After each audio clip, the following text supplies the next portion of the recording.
Bueno, buenas noches ya y bienvenidos todos, afortunados que hemos podido pues, asistir y estar en este número que somos. Informar a los que estáis y a los que no han venido de que este coloquio se va a grabar y por tanto no será perdido tampoco el esfuerzo en venir, porque de alguna manera entre todos haremos posible que esto se grabe y que la gente que no ha venido también pueda disfrutarlo.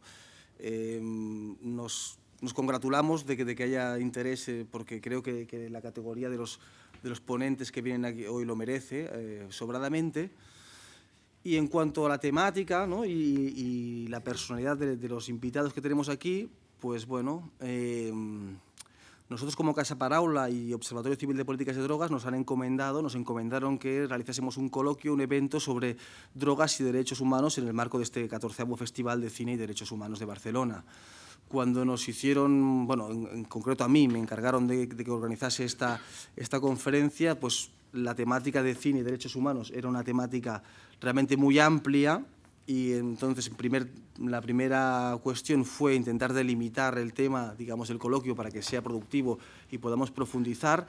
Desde el Observatorio Civil de Políticas de Drogas, estudiando la realidad fenomenológica de las drogas, la legalidad, ilegalidad y los efectos del prohibicionismo y también farmacológicos de las sustancias, pues llegamos a un diagnóstico hipotético, ¿no? Un diagnóstico sobre una posible patología social que está sufriendo la sociedad a nivel internacional hoy en día, que es una adicción a la represión, o sea, una adicción a la represión, a políticas represivas en materia de drogas. Esta adicción a la represión pues es un diagnóstico que nos gustaría pues comentarlo o profundizarlo con quién mejor que con Antonio Escotado y con Andrea Benpensante, que son las personas que a mí pues me vinieron a la cabeza con las que me gustaría hacer esto. En primer lugar, Andrea Benpensante, pensé en él porque es un colaborador del Observatorio Civil de Políticas de Drogas, una de las personas que nos ha ayudado a llegar a este diagnóstico. Es un periodista muy importante italiano, es guionista de televisión, entre otros ha sido guionista durante 12 años del programa satírico de actualidad semanal más importante de Italia, y en ese programa pues el tema de drogas se ha tratado, han intentado también tratarlo a lo máximo que lo han podido y realmente ya nos contará su experiencia. No quiero tampoco aquí spoilear, ¿no? el testimonio de nuestro invitado.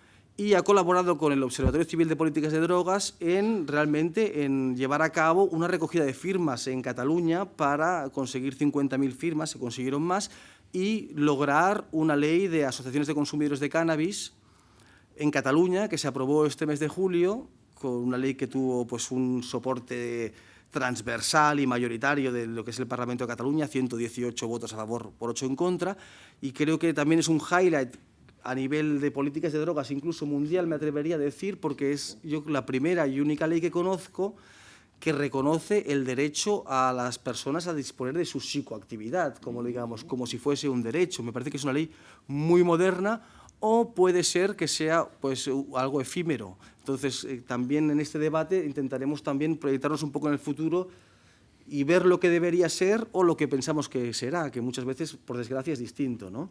Y os dejo pues, con nuestro primer invitado, que es Andrea Benpensante, que creo que es un gran... La verdad que estoy muy contento de que haya venido porque es un personaje de esos que se mantienen en las bambanilas y no suelen, digamos, aparecer a la luz. Entonces nos ha costado bastante convencerlo y su visión crítica, pues esperemos que va a ser muy interesante.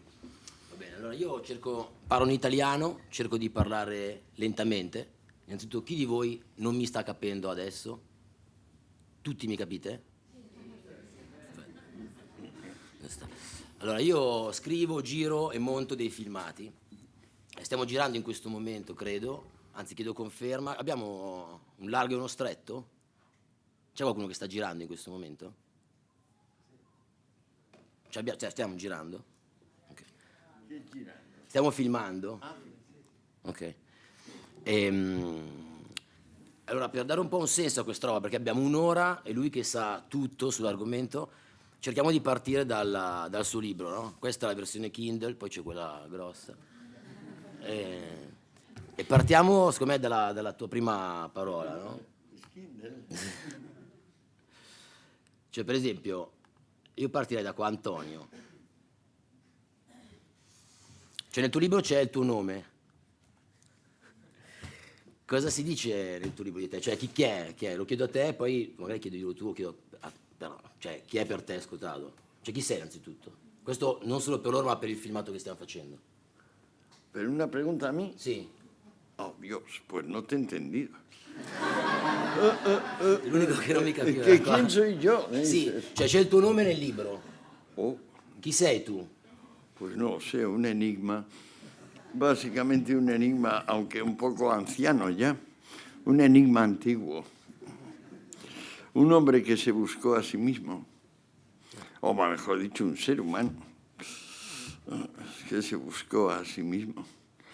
Y una de las, digamos, altos en el camino, una de las estaciones de mi viaje de tren fue la investigación y que llevó a escribir este libro. Un libro muy agradablemente terminado en el sitio más tranquilo que hay del mundo. No hay un sitio más seguro que una celda de castigo en la cárcel. Y allí tuve un año entero para poder redactarlo. Fue muy, muy serena la experiencia y por eso el libro es así de gordo. Per te chi è lui? Chi è Antonio? Soy teóricamente un escolar de greco-latino. En principio debo saber de griego y latín la tira, no tanto. Me ha interesado la filosofía siempre. La filosofía en sentido duro, o sea, un poco como las ecuaciones de cuarto grado en matemáticas. Y luego, poco a poco, la vida me ha ido orientando de lo simple a lo complejo. Y ahora estoy en lo complejo metido hasta arriba, hasta aquí. Entiendo por complejo, Andrea, aquella parte del mundo donde lo inconsciente y lo anónimo predomina ampliamente sobre lo consciente y con nombres y apellidos. Es decir, aquella parte que podemos llamar espíritu objetivo. Sigue siendo humano, sigue siendo espiritual, pero no va con nombres y apellidos. Por ejemplo, hay un refrán brasileño muy gracioso que dice: Brasil progresa de noche, cuando duermen los políticos. Pues bueno, eso es una actuación del espíritu. Eso es la parte inconsciente, eso es la parte que no se ve de un bloque de hielo cuando flota en agua, ¿no? Que da la casualidad que son 9/10 partes las que están debajo de la piel del agua. Pues a eso me dedico ahora.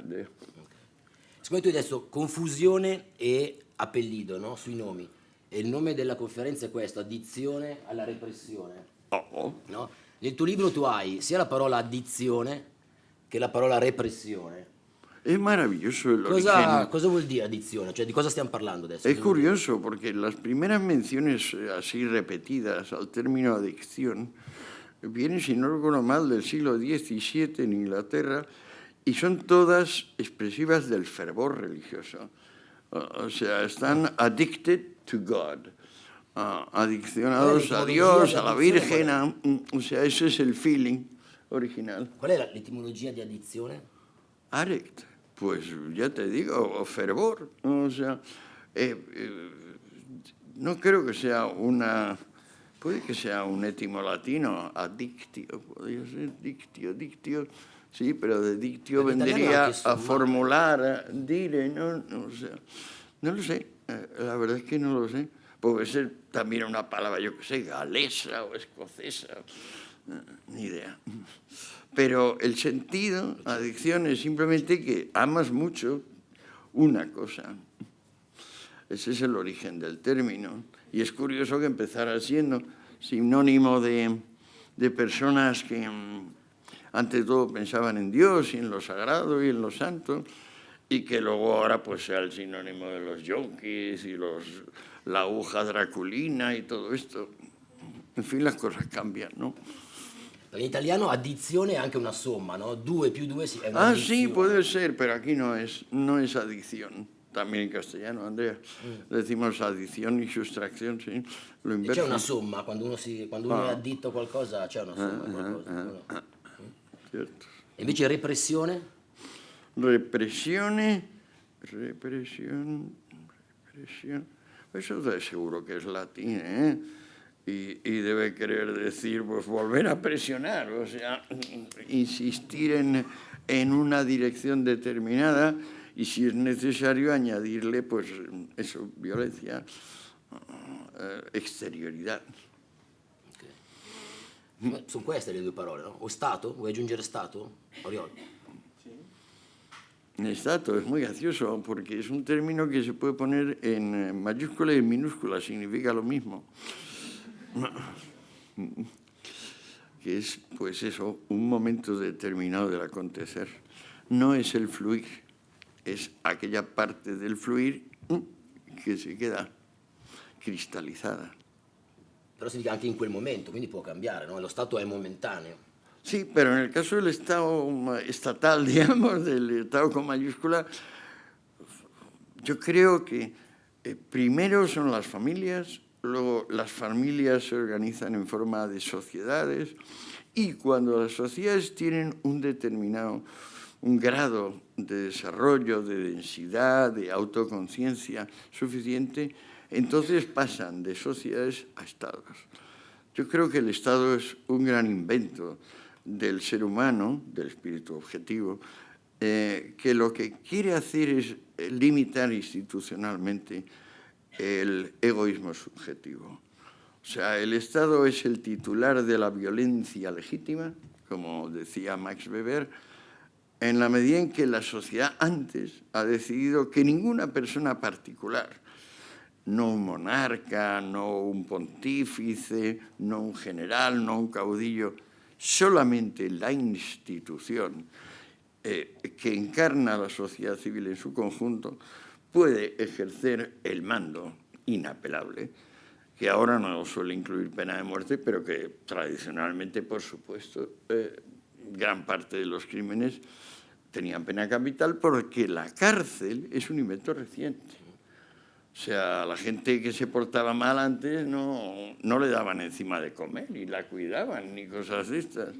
La recluían brevemente y si el delito era suficientemente grave, o la dejaban morir de hambre, como los atenienses, o que eso se muere rápido, sobre todo de sed, en 3 días mueres de sed,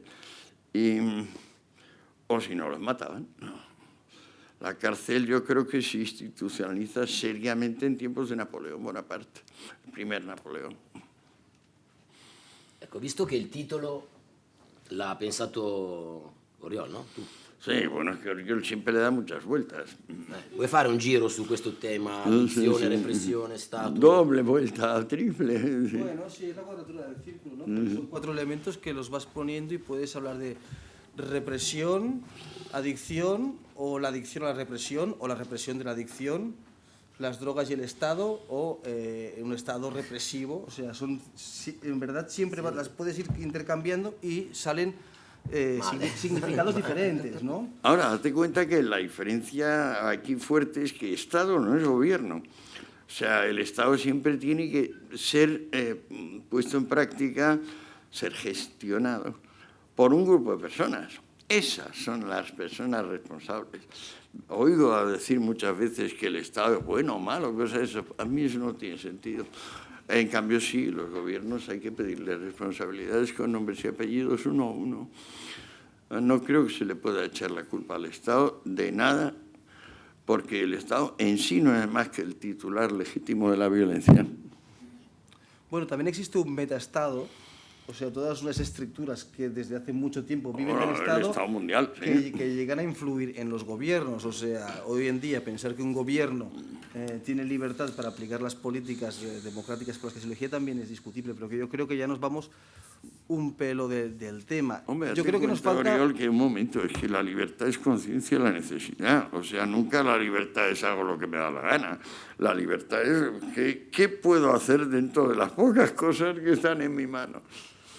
En la libertad vamos a uno de los elementos importantes de la ecuación. Creo que nos falta el elemento también fundamental, sustantivo, que es el tema de drogas. O sea, ¿y es drogas o droga? Porque también había una cuestión... Aquí podríamos preguntar si hay alguien que nunca ha tomado una sustancia psicoactiva, legal o ilegal. Si lo hay, que levante la mano.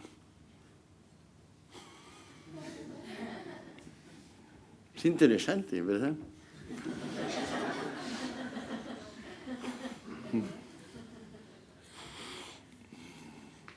Io propongo questo, invece di fare domanda e risposta alla fine, voi fate le domande e lui risponde, facciamo che lui fa le domande a voi e voi rispondete, o per alzata di mano se avete una bella storia, che mi sembra che faccia delle belle domande alla fine, no? Ti va dopo? Alla final, invece di fare ellos pregunta a usted, tu fai preguntas a ellos. ¿Te gustaría? Es que me desorienta el italiano. Questo era il mio miglior castigliano, questo era il mio maestro, questo è il massimo. Oiga, ¿stavi dicendo? Bueno, yo entonces, de los 4 elementos, un poco para preliminarmente, está bien que partamos de unas definiciones que son las que pueden sustentar un discurso. Nos falta la definición de droga y el concepto de droga o de drogas. Uy, ¿no? de eso sé mucho, si quieres te lo suelto rápido. Es uno de los motivos por los que lo hemos invitado. Sí, Es sí. una natural simpatía. Pues mira, droga viene de un término griego fantástico que es fármacon, que significa 3 cosas muy fuertes y que no son las mismas, pero que son significados, a pesar de su diferencia, se articulan muy bien. Pasa lo mismo que con la palabra logos. Es otro de los grandes términos del griego que también reúne 3 actividades distintas. En el logos es reunir, definir y mencionar. En el caso de las drogas es veneno, remedio y magia. Son los 3 significados que articula el término. Pero daos cuenta de una cosa curiosísima, que si le cambias el acento y en vez de fármacon dices fármacos, o sea, cambias la ni del final y le pones una sigma, entonces eso significa chivo expiatorio. Es muy interesante, ¿no? Porque el chivo expiatorio es una institución que hunde sus raíces en la noche del tiempo. Igual que los mesías aparecen un poco antes de Cristo, el chivo expiatorio está en todos los continentes desde siempre. Porque los seres humanos son lo bastante débiles como para necesitar, ante un gran mal, necesitar la cosa mágica de, oye, que lo desplazo, mi hijo está muriéndose, a lo mejor matar al hijo del vecino salva a mi hijo y puedo coger y presentarle ante el Dios y decir, valga él por mí, por ejemplo, y ese mecanismo no ha parado de funcionar.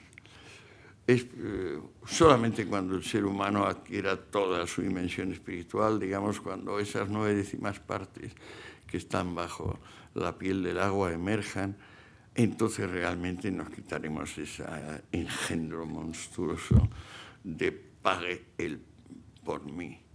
Pero hoy por hoy no, está claro que no.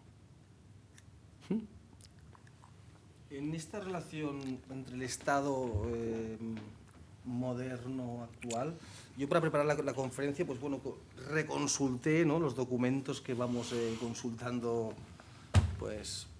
La JIFE. La JIFE, por ejemplo. Junta ¿no? Internacional de Fiscalización de Estupefacientes. Exactamente. Yo he trabajado ahí de traductor en la JIFE, unos cuantos contratos temporeros, sí, 2 meses aquí, 1 mes allá. Y entonces, también, por ejemplo, la convención única. Entonces, quería también para nuestro público, para ilustrarle, a ver, a su parecer, cuál es la relación principal que entre drogas, sociedad, digamos, sociedad, Estado, monopolio del poder, se establece históricamente, cuál es la influencia histórica que en nuestros días pues, se manifiesta, digamos, empíricamente, manifiestamente, ¿no? Un poco, yo creo que usted en su libro ya lo ha tratado bien y... Ah, que me trata así usted, bueno. Bueno. Vale, vale. Y tanto. Me parece que, por ejemplo, es pertinente darse cuenta que el origen de la iniciativa, que es tutelar a la población con respecto de sustancias psicoactivas, no se sabe nada de eso antes del 1908, donde Monseñor Brent, acaban los americanos de desplazar a los españoles de Filipinas y es el primer obispo norteamericano de Filipinas. Monseñor Brent de repente identifica a lo que siempre se llamó piedra filosofal de la medicina o don divino de la medicina, que era el opio, lo identifica como brebaje infernal.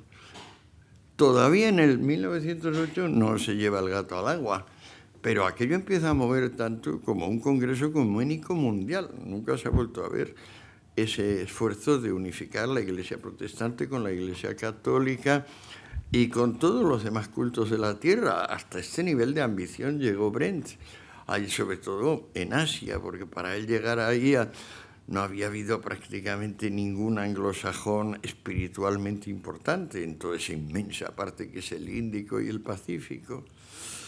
Y bueno, poco a poco las iniciativas de Brent cristalizaron en dos importantísimos senadores, el senador Volstead y el senador Harrison, y en 1914 se aprueban las primeras leyes de control.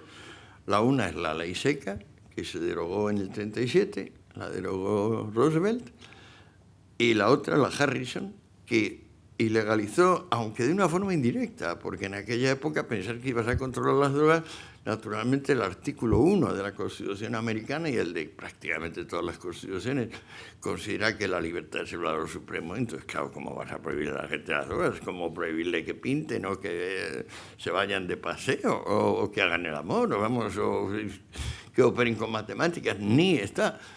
De modo que la ley Harrison es una ley postal registral que controla el almacenamiento y movimiento físico de tres sustancias: el opio, la morfina y la cocaína. De modo que nos encontramos con el año 14, de repente hay 4 cosas prohibidas: opio, morfina y cocaína, de una forma indirecta, postal registral, y otra de una forma abierta y explícita como gran experimento moral de nuestros tiempos, que son las bebidas alcohólicas. Solamente queda fuera el vino de la misa. No es broma. A tal punto es grave esto para la Hacienda norteamericana que hay que aprobar, si no recuerdo mal, la enmienda 14 o la enmienda 16, que es la que establece el impuesto directo. El impuesto directo, que aquí en España se llama IRPF, no existía. Pero es que lo primero que le dijo el secretario del Tesoro al presidente en aquel momento es: señor, nos quedamos sin más del 30% de los ingresos públicos, que es el que depara el impuesto sobre alcoholes. Y si encima va a prosperar la iniciativa de prohibir el tabaco, que estaba adherido a eso, pues nos quedamos con menos del 40% de los ingresos públicos. Entonces hay que complementarlo.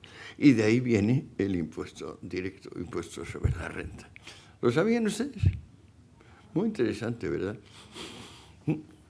Bueno, pues entonces, cuando el senador Volstead y el senador Harrison, ante el Senado y ante el Congreso, empezaron a explicar su iniciativa, el senador Volstead dijo que ya, todos los niños sonreirían, se acabaría la violencia familiar, se acabarían los vagos y el pecado se remediaría sobre la tierra. El senador Harrison explicó que había 200.000 personas, 200.000, que tomaban regularmente morfina u opio, de farmacia, claro. Bueno, el opio se vendía en herbolarios y la morfina en farmacias. 200.000.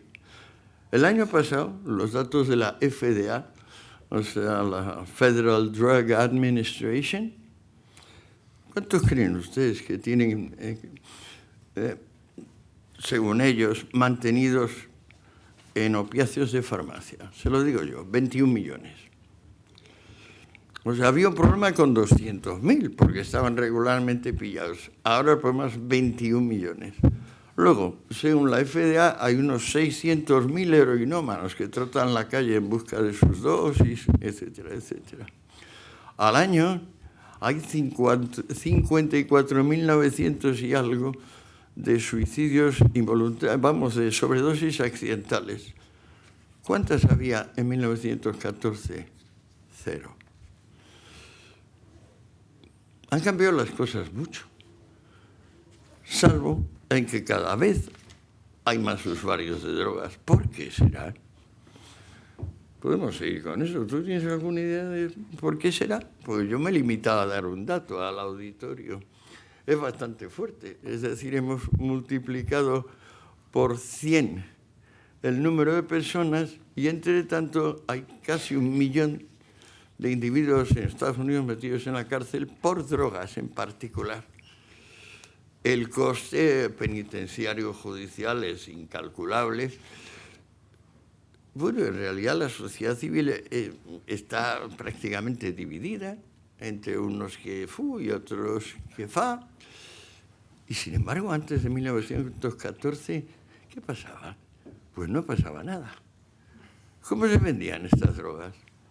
Pues bueno, yo lo puedo calcular. La heroína, había una oferta especial donde se compraba por onzas, pues valía 1 céntimo. Si se compraba por gramos, valía 2,5 céntimos. Importante diferencia. ¿Se pedía receta? No había receta. La receta empezó en Europa a raíz de una manía heterómana. La gente empezó a tomar mucho éter y entonces empezó a controlarse en Europa. En América la receta surgió con la Lee Harrison justamente para controlar indirectamente el opio, la cocaína y la morfina. La heroína pasaba entonces en el 14 como un maravilloso remedio no adictivo para tratar la adicción al opio y la morfina. Es muy curioso, así es la vida. Y es más, cuando hubo la Segunda Guerra del Opio, los emperadores chinos importaron 3,5 toneladas de Bayer para tratar a sus adictos al opio y desintoxicarles mediante heroína. So is life. Y como se vendía sin receta y encima fuertemente propagandeada estos fármacos, o sea, todos los periódicos tenían secciones de tome el elixir de don fulano, que le va a quitar todos los dolores. El elixir era una combinata de opio y cocaína, por ejemplo, o el otro era una combinata de cocaína con yo qué sé. De esos había medicinas de autor que se llamaban, pues como 30.000 había en los Estados Unidos en aquel momento. Bueno, y con toda aquella propaganda a favor, siendo de venta libre y siendo barata, había 200.000 personas. Ustedes me preguntarán cuánta población tenía Estados Unidos en 1914. Se lo contesto, unos 90 millones. Ahora tiene más de 300, muy bien. Pero claro, la diferencia no es conmensurable. O sea, digamos, la población... se llama adicción, porque aumentan. Ahí está, que entonces cuando empieza a decirse que esas personas que toman regularmente opio, cocaína, morfina, ya decimos que hasta el 20 y tantos la heroína no parece un fármaco adictivo, esas personas son adictos. ¿Por qué? Porque desde el año 14, cuando empieza a no haber disposición en farmacia, empiezan los problemas. Hay un caso muy particular, voy a ver un poco, pues seguro que les va a divertir y creo que no lo conoce nadie. Habrán ustedes oído hablar de William Burroughs, el que escribió El almuerzo desnudo, el símbolo de todos los yonkis. Bueno, pues este señor se empezó a hacer famoso trotando la calle 42 de Nueva York en los años 50, porque allí estaban los primeros piltrafas humanas, tipo Charlie Parker, él, Coltrane, Billie Holiday, que, pues nada, ya se habían dedicado a la idea de que o esto o nada, esto es el paraíso terrenal, no sé cuántos. William Burroughs tenía un tío carnal, que a su vez era el hijo del que descubrió la calculadora mecánica, esa de las tiendas, un hombre infinitamente rico, la familia en San Luis. Pues bueno, el tío de William Burroughs se llamaba Horace Burroughs, Horace Seward Burroughs, como porque William se llama William Seward Burroughs. Pues bueno, este era un tomador infatigable de morfina. Cuando de repente vio que el farmacéutico le dijo, no puedo dártela. Fue al médico y le dijo, no, se suicidó. Es el primer caso registrado de persona que quería seguir tomando su fármaco, Como ahora, por ejemplo, toman paracetamol, luego les hablo del paracetamol, por cierto, así tangencialmente.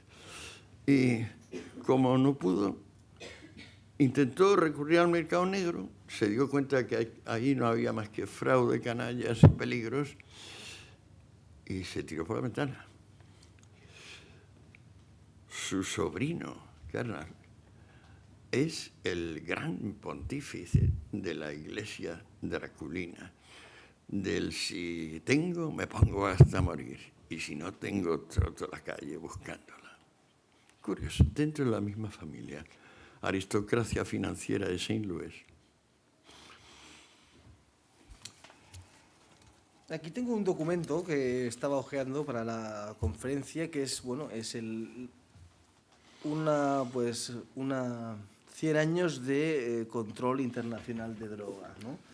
Este control de droga es del año 2009, por tanto se refiere al convenio primero, al tratado primero que usted mencionaba del opio. En este documento realmente se hace un análisis muy positivo del resultado de estos 100 años de prohibición. 100 años de éxitos, ¿no? Sí, bueno. Claro, es lógico. Hemos pasado de 200.000 a 20 millones, pues perfecto. Básicamente, sí, pues básicamente pues lo que se manifiesta en este documento que en 1906 25 millones de personas estaban usando opio en el mundo. ¿Dónde dice eso? En la presentación, dice? ese es el 100 años de éxitos de... ¿Pero qué es lo que dice? Que en 1906 25 millones de personas estaban usando opio en el mundo. En el mundo, claro. El 1,5% de la población. No, claro, y sobre todo el que más tomaba era la reina Victoria, la emperatriz. Comparado con 16,5 millones de consumidores de opio en el mundo. Haciendo esta extrapolación, se entiende que, que ha tenido gran éxito, digamos, la política de prohibición. Es mentira, porque el opio es mentira. Evidentemente, ahora se toman derivados del opio, como sabes, Oriol. O sea, la morfina es un derivado del opio, la heroína, la codeína, la tebaína. Sigue. Yo coincido, pero pongo un poco también en antecedentes y un poco plasmo cuál es el... Eso le echa mucho rostro, aparte mucho analfabetismo y mucha mala fe. Lo que quiero saber es quiénes son estos que usted dice. Estos son los herederos del obispo Brent. Después del obispo Brent, el hombre más fuerte y activo, que fue el que creó el centro de Viena, de Naciones Unidas, donde está la JIFE, es un tal Harry S. Anslinger, el único narcotics agent, o uno de los poquísimos, que no fue procesado por corrupción y soborno en aquellos tiempos, en los años 20-30, porque aquello ocasionó... Se procura callar sobre eso, pero solo una vez un gabinete entero de los Estados Unidos fue metido en la cárcel, los 13 ministros. Fue en la época de Calvin Coolidge, en la cumbre de comienzos de la prohibición. Se van ustedes dado cuenta, naturalmente, que el crimen organizado va directamente vinculado con la prohibición de las drogas. O sea, que no había crimen organizado antes de que se prohibieran las drogas. Pero no ya en Occidente. El crimen organizado en Oriente empezó cuando hubo las guerras del opio y a la loca emperatriz Seuji, que era opioma, se le ocurrió prohibirle a la población que tomase o que se importase. Y entonces se crearon las famosas tríadas chinas. Las tríadas chinas necesitaron la prohibición del opio, igual que la mafia americana, judía, irlandesa y siciliana necesitó la prohibición primero del alcohol y luego de los opiáceos. Sí. Entonces, forma parte de una estructura, digamos, estatal o superestatal, ¿no? Yo considero que la JIFE, igual que la Oficina de Naciones Unidas de Drogas y Crimen, forman parte, digamos, de una superestructura que podríamos denominar como estatal, aunque sea superestatal. No, es que ahí están. Los americanos, en los tiempos que yo estaba en Viena, ya me costó llegar a esos datos, empezaron subvencionando a más del 90% los costes de la JIFE ellos, el Estado americano en particular. Y ese 9% que quedaba, pues las otras 120 naciones lo iban pagando enteras, de modo que no sufrían demasiado sus presupuestos. Los americanos podían hacer el grueso, igual que los americanos iniciaron esto, probablemente los americanos derogaran esto, non mi extrañaría. Posso fare un passaggio? No? Stavate parlando dell'opio. Mi sembra ci sia una grossa casa farmaceutica spagnola che aveva il monopolio dell'opio, che adesso sta abbandonando questo mercato per investire nella cannabis. Puede ser. Ahí en España, sobre todo en Antequera, hay unos cuantos miles de hectáreas dedicados. Es que la dormidera es una planta muy arbitraria, muy rara, o sea, es muy difícil de cultivar, muy, muy, muy difícil, porque le gusta padecer, le gusta el frío, le gusta la sequía. Es una semilla tan pequeña que normalmente cuando la siembran en Turquía, en Irán, en Afganistán, donde tienen de verdad más arraigo, pues las mujeres van tirándolo así, cogen puñados y lo van tirando así, lejos, y luego lo van pisando, ¿no? Los hombres que siguen a las mujeres, cuidadosamente, y así como se siembra la dormida, una cosa asombrosa, o sea, nada de esto de ir por surcos, con tractores, no. Esto como medio entre la magia y el primitivismo, la dormidera, sí. De modo que los americanos son los que pagan esto, y yo creo que siguen pagando, probablemente ya no pagarán el 92 como pagaban en mi tiempo, pero seguirán pagando la mayoría de los gastos de esto, porque esto es una iniciativa suya, básicamente. O sea, Anslinger es, digamos, el gran titán de esto. Se le sigue recordando, creó el famoso Bulletin of Narcotics, donde se empezaron a contar las más increíbles bulos y se siguen contando los más increíbles bulos. Él, por ejemplo, pensaba que no se iba a legalizar el alcohol y se llevó un sorpresón cuando en el 37, en toda la crisis que tenía los Estados Unidos, a Roosevelt se le ocurrió derogar la prohibición. Entonces empezó a pensar que había que buscar algo para que él tenía, no mucho, tenía como 100 y pico agentes para la prohibición. El famoso Elliot Ness, lo recordaban ustedes de la película, ¿no? Ese es un subordinado de Anslinger. Y viendo que se legalizó, que él siempre pensó hasta el último momento que aquella abominación no podría acontecer porque los niños ya no volverían a reír, los matrimonios no volverían a estar unidos, el mundo volvería otra vez a entrar en la infernal espiral del vicio báquico. Y entonces, viendo que se quedaba sin agente y sin oficina, montó lo de la marihuana. Y en el 37, justo el mismo año que se legaliza, se acaba la prohibición, emerge la marihuana tax law, igual tax, o sea, una ley fiscal registral postal. Porque no hay manera de enfrentarse directamente. Sería coger y decir su artículo 1 de la Constitución, tírenlo a la papelera. Ya este Estado no está basado en la libertad como valor político supremo. Pero todavía seguimos con estas ambigüedades. Estos mangantes dicen que llevan 100 años de éxito. Vale, perfecto, con 1 millón de personas en la cárcel. Vale, un éxito enorme. Y sobre todo cómo hemos pasado del gran magnate de St. Louis, el Horace Super Burroughs, cómo hemos pasado de ese señor, que era un señor tan próspero, tan bien integrado, a su horrendo hijo, que no sé si ustedes saben que una de las mamarrachadas que hizo fue en un hotel de México, DF, decirle a su mujer en una noche de borrachera, donde había 6 o 7 en la habitación, incluido su hijo de 8 años, ponte un vaso aquí que vaya a jugar a Guillermo Tell, tirador olímpico de pistola. La mató allí, le metió un tiro entre los 2 ojos, delante de su hijo. Este perro, que por muchos sitios se le considera fantástico, un genio. El New York Times le considera la más grande eminencia literaria de Estados Unidos. Al señor Burroughs, yo le odio, pero en fin, me parece asqueroso. Es el que primero empezó con lo del chute y la aguja y todas estas historias. Él lo llama álgebra de la necesidad. Es un pobre caprichoso, aburrido, pero de eso a meterle un tiro a la cabeza a tu mujer cuando eres un olímpico de pistola. Y imaginemos que no lo hubiera dado a la mujer. Estamos en una habitación de hotel, le pegas con una pistola un balazo de 38 a un vaso. ¿Qué pasa con las esquirlas de ese vaso? No, él quería matarla, luego dijo que no quería matarla. Lo que no quería es que las esquirlas le hiriesen a él mismo y, por supuesto, al resto de las personas en la habitación. Este señor, por entonces, se consideraba sexualmente normal. Luego se declaró que no, que era homosexual. Pero era de los que estaban en el armario, entonces. Yo te quería también comentar de lo que has hablado, el inicio de también estas convenciones y esta política represiva.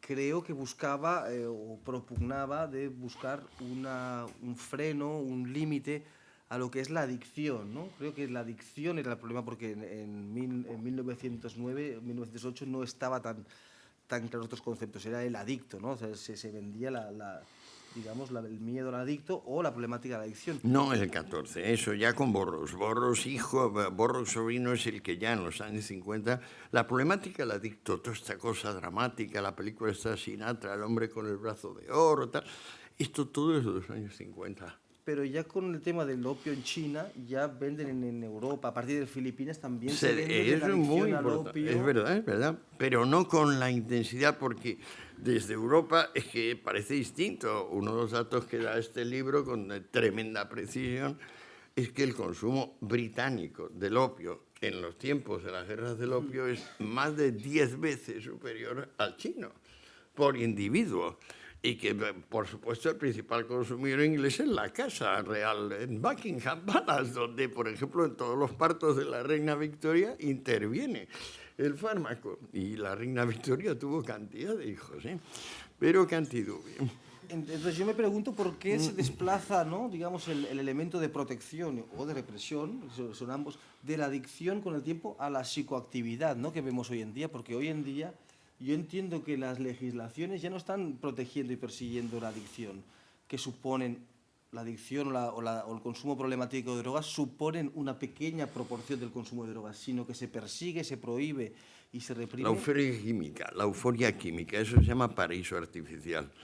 Se supone indirectamente, claro, que el paraíso natural, realmente natural, es el cielo y el purgatorio, y el Edén. Estos son los dos paraísos naturales de verdad, los otros no, son artificiales.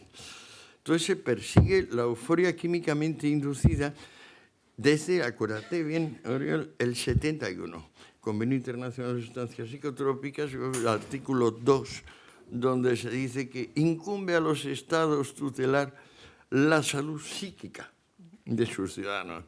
Eso es un gol muy curioso, porque así no había que cambiar las constituciones. Se podían seguir manteniendo el artículo 1, la libertad como valor supremo, pero esto, al ser un convenio internacional, escapaba.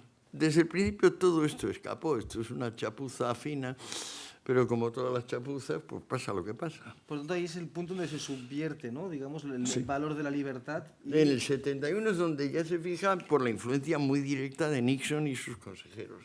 O sea, ahí pone mucho dinero Nixon, que es cuando también se descubre que hay una droga mágica para curar la heroinomanía, igual que la heroína, la forma mágica de curar la opiomanía, ahora, forma mágica de curar la heromanía es la metadona, que se lanza fuerte y obligatoria en Estados Unidos y en toda Europa como alternativa. Y entonces, esta prohibición de la psicoactividad, ¿por qué se produce? Pues ahí está, que con toda esta cosa indirecta de que primero empezó que si las guerras del opio, luego empezamos a decir, no, en Europa tomamos mucho más opio y morfina que en Asia, pero es que aquella gente es rara. Brent los llamaba razas pueriles, ¿eh? La razón para convocar la primera conferencia contra el opio de Brent fue que había que defender a esos pueblos, a esas razas pueriles, de su infantilismo y de drogas que eran primitivas. El opio le parecía primitivo, en cambio la morfina le parecía bien y la heroína súper bien. Él no sabía química, por supuesto, ni le interesó nunca seguir profundizando. Si lo hubiera sabido, sabía que no era más que un sublimado del opio, la una y la otra. Pero esto es un terreno, yo creo que el origen es la crisis que se puede llamar secularización. O sea, secularización de la vida. Cuando las personas empiezan a conformarse con el más acá, cuando el más allá empieza a resonar menos, a tener menos influencia, hay menos gente en las iglesias, se da por hecho que la vida eterna Bueno, quizá, pero que la resurrección puntual de los cuerpos, que yo voy a resucitar con la uña esta que tengo aquí ahora, todo esto empieza como que a descreerse. Que en silencio, la gran respuesta a la secularización del mundo moderno es este experimento, porque así se llama, así lo llamó el presidente Hoover, este gran experimento moral, que es el control de las sustancias psicoactivas. Las sustancias psicoactivas existieron desde siempre, aunque hay que reconocer que los procesos de la química orgánica, desde mediados del siglo XIX, permiten una cosa que antes no teníamos, que es aislar los principios activos de las plantas. O sea, una cosa es el opio y otra es la morfina. Normalmente un buen opio tiene 8 o 10 como mucho de morfina. Y así, pues no es lo mismo tener, por ejemplo, beleño que belladona. No, belladona es otra planta. No es lo mismo tener beleño que tener atropina, que es el principio activo, ¿no? No es lo mismo de hoja de coca que cocaína. Pues eso es lo que empieza a suceder en la segunda mitad del XIX. Entonces, claro, un progreso enorme en forma de dosificación, sabéis cuáles son las cantidades exactas, de traslado, de almacenamiento y también de fuerza. Por supuesto, la heroína es mucho más fuerte, mucho más activa. Ahora, de siempre, desde los más remotos tiempos, se sabe que las drogas tienen un margen de seguridad. Por ejemplo, el alcohol. ¿Ustedes cuántas copas piensan que se pueden tomar antes de entrar en una zona de deficiencia hepática grave? Vamos a pensar en que se trata de whisky. Y hablamos de la dosis normal, estándar, que se pone en una copa larga. De whisky con Coca-Cola o con tónica. ¿Cuántas? ¿Cuál es el margen de seguridad? ¿10? Demasiado. ¿8? Quizá demasiado. ¿6? Empezamos a acercarnos. ¿5? Casi seguro. A partir de 5, gran parte de las personas se pueden poner muy enfermas, sobre todo por unidad de tiempo. O sea, si se toman 5 whiskies en una hora, algunos hígados lo procesan, otros no. Entonces, el whisky tiene un margen de seguridad de 5. ¿Cuánto tiene de margen de seguridad el paracetamol? Curiosamente, 3,5. ¿Cuánto margen de seguridad tiene la heroína? Aproximadamente 1 a 30. ¿Cuánto margen de seguridad tiene la LSD? Infinito. Es decir, la diferencia entre dosis activa y dosis mortal de la LSD es infinito, es un 8 tumbado. No se conoce nadie que se haya podido intoxicar. A un elefante se le dieron 100 millones de dosis, pero no consiguieron liquidarlo. Però non volevo pulire la gabbia dell'elefante. No? Estas cosas curiosas son tan importantes, tan interesantes, y pocas personas las saben. Yo me gustaría también incidir respecto al libro bueno, que es una obra de referencia para todos los que estamos aquí, supongo que estamos aquí, ¿no?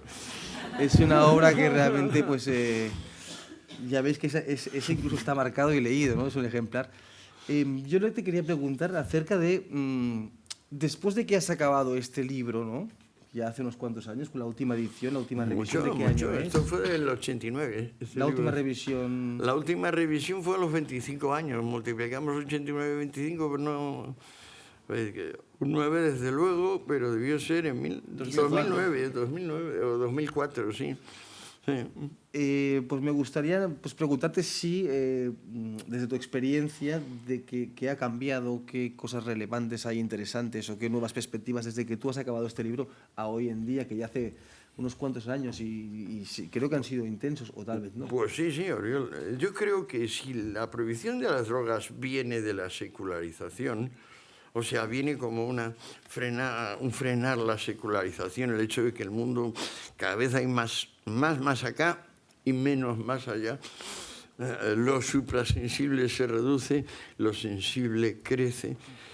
Pues entonces el fenómeno siguiente, el que estamos viendo en los últimos 30 años, 20 años, 10 años, es que a su vez el carácter sagrado, el carácter de cruzada que tiene la persecución de la euforia química, de la euforia químicamente inducida, la potencia de la idea paraíso artificial, se están reduciendo a su vez. Y entonces se produce una secularización dentro de la cruzada. Y aquellas cosas que tranquilamente se consiguieron ver como satánicas, como infernales, pues se van normalizando, mal que bien, cada vez más, y llegamos a estados como, por ejemplo, España ahora, donde el estigma real se puede considerar que está en una droga, la heroína. Pero las demás ya no tienen estigma.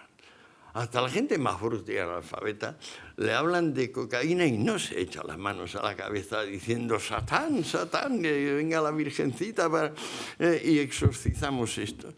Y por supuesto la marihuana, la LSD, los honguitos, es decir, todo el arsenal de sustancias psicoactivas, quizá con la excepción del caballo, pues está perdiendo ese intensísimo carácter de, bueno, que esto va a acabar con tu vida, esto va a hacer que te vas al infierno directo, macho. No hay ni juicio ni nada, o sea, es morirte ya directo al fuego eterno.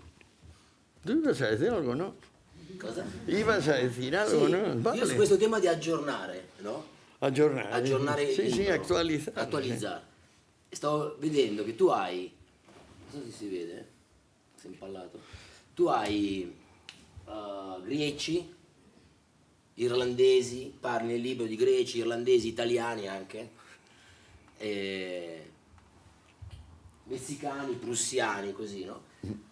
E ovviamente catalani forse al tempo non c'era da mettere, ma oggi metteresti la parola Catalunya, parola catalani dentro? Sí, últimamente está la cosa calentita. Cioè, se dovessi scrivere la parola Catalunya nel libro sulla droga, cosa diresti? Ahora sí que no te he entendido ni una palabra. ¿Qué diría si metiera la palabra Cataluña dentro de su libro? Ah, pues nada, perfecto. Fantástico. Però come scriveresti la voce Catalunya? Io da quando sono qua ho visto la rosa verde. Yo creo que algo debe estar mencionada Cataluña en el libro. Es tan largo que es imposible que no esté mencionado. In questa edizione no, non c'è. No. Per questo ti chiedevo se volevi dire qualcosa sulla Catalunya, se ti sembra che... No, eso no, hablamos de drogas, ¿no?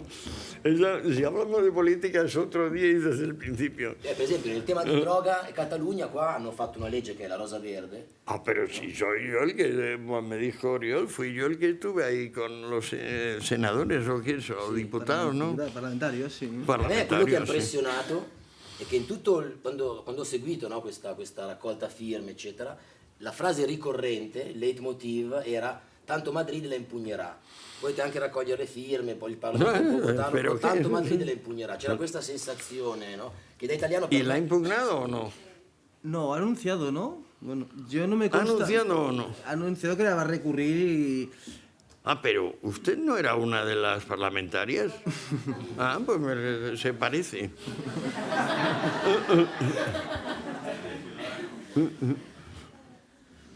Sí, allí soltamos un speech, 3 o 4 personas y yo, diciendo Bueno, a 30, los... 30 más. Oh, sí, o Sí, 30, no, sí. se informaron bien. Io da qua sentivo che c'era questa tensione che da Madrid potessero dire avete raccolto le firme, l'avete votata, però questa cosa non Pues succederà. ya lo ves, parece que en este caso todavía no han decidido. Hombre, yo creo que antes hemos llegado a un punto que yo creo que se percibía desamortización, desacralización, se percibía la respiración, el aire de la hipocresía, ¿no? Porque finalmente eso nos lleva a este desajuste entre la legalidad, entre la actuación. Mira, es que si lo he visto, te tengo que castigar. Ya sé que yo a lo mejor lo hago en privado, ¿no? Como Aznar habla catalán, ¿no? Pero entonces si tú apareces en la luz pública, eres tachado o eres sancionado. Esto nos lleva a la hipocresía. Yo, uno de los motivos por los que he invitado a Benpensante, a Andrea, fue por un tema de hipocresía, que es un documental, y me parecía que era un documental que era muy interesante pasarlo en el festival un documental que se hizo y que se emitió o que no se emitió, porque yo antes de conocerlo a él conocía el documental. Luego me enteré de que no, es un documental que no se llegó a emitir, y es un documental que Bueno, me gustaría que lo explicase él mismo, ¿no? De chocar, digamos, de manifestar la hipocresía. Sí. ¿Cómo fue a ver, Allora, io- una cosa tienen en común, es que los dos han escrito libros de drogas y los dos, uno ha sido condenado a cárcel y el otro... Però il mio è più piccolo. ¿Eh? Entonces me gustaría que cuentes bueno, esa anécdota, ¿no? De los muchos trabajos que has hecho, qué pasó cuando tocaste el tema de las drogas y el Estado, ¿no? Allora, il passo indietro che io ho lavorato per questo programma, no? Che è Le Iene, questo è il cast, che è come Caiga che incaiga, per più di 10 anni. Ed era io ho fatto molti servizi sul tema droga, perché ovviamente è un tema che in Italia è molto sentito. Tanto che poi Mediaset ha chiesto di scrivere un libro, no? Questo libro che è il libro dello show. Il caso quello di cui parlo Oriol, quello più importante, era il 2006, quindi 10 anni fa, era l'anno in cui usciva Borat, in cui l'Italia vinceva i mondiali, che quest'anno non c'è, in cui noi abbiamo fatto il narcotest ai parlamentari. No? Cioè io ho conosciuto, mi capite? Si capisce? Io ho conosciuto questo signore che è uno svizzero che importava i drug wipe della polizia tedesca, quelli che ti fanno i poliziotti quando ti fermano. E allora avevamo nascosto, sapete come funziona? Ho un video però temo che sia troppo lungo. In pratica è questo, guarda. Questo qua è un drug wipe, ha come due baffetti di cotone. Oh. C'è qualcuno che sta male forse? ¿Alguien? No sé, habrá tomado un fármaco. Bueno, esperemos que sea, es una broma de mal gusto por mi parte, lo lamento. Allora, sostanzialmente è un test che ha due baffi di cotone.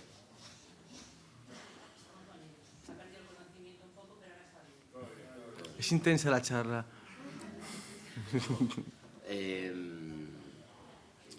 Quindi ha due baffi di cotone, si passa sulla fronte e poi tu lo fai reagire con l'acqua, con un'altra sostanza e ti dice quali droghe hai preso, no? Cocaina, morfina, marijuana e oppio. Allora noi abbiamo nascosto questo test, che facciamo finta è grosso così, dentro un coso da trucco, da truccatrice, no? Quindi intervistavamo i politici e poi a metà intervista arrivava la truccatrice e diceva guarda no aspetta sei lucido qua, e con la scusa di togliere il sudore facevamo il narcotest al politico. E ovviamente è successo un casino. Quando sono usciti i risultati è uscito che un politico su 3 si drogava, su 50 che abbiamo fatto, 1 su 3 si drogava.